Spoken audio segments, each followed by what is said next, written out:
Sedap boh. Assalamualaikum. Abang mu mari telio nak buat Maggi bekok.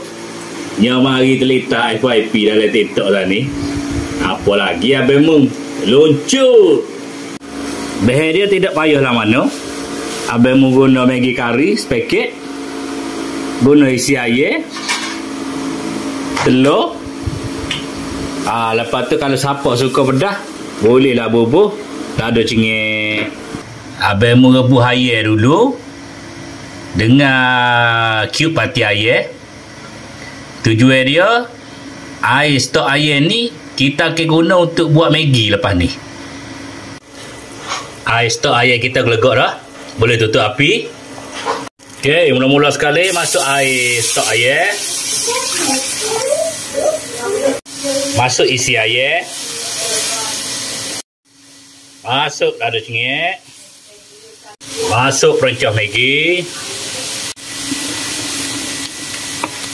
Masuk Maggi.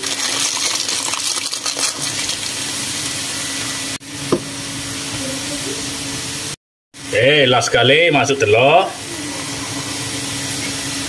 Masak dengan api besar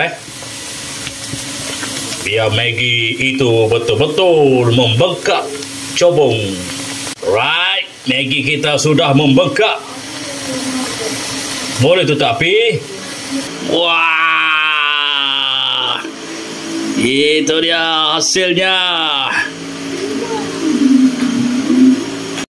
A few moments later. Inilah hasilnya. Maggi bekok dengan telur.